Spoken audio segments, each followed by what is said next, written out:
Question 4 tells us to discuss two causes of inflation and their impact on households. So there are two different types of inflation. We have cost push inflation and we have demand pull inflation. So we'll give one example of each of these and then we'll look at their impact.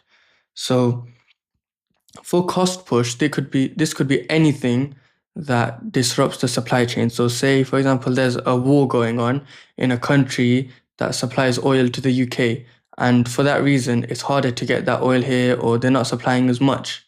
This would mean that the cost of producing petrol or whatever would increase, and because of that, prices would increase, and therefore inflation would happen. So for cost push, you can say wars or natural disasters affecting supply.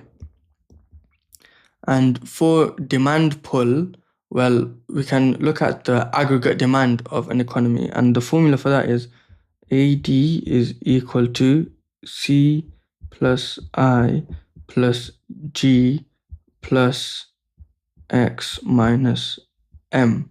If you look at each of these, C is consumption, I is investment, G is government spending, and X minus M is net exports.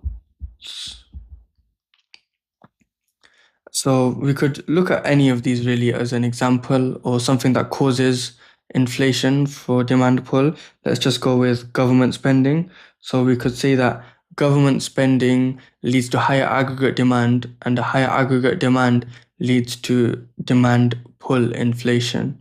The effects this would have on a household is that for example, their weekly shop will be more expensive or their rent might increase. And the way that inflation is measured is using the CPI, or the Consumer Price Index, which is where they look at a basket of goods and compare the price of it in one year relative to another year. And this can be used to work out inflation or the change in price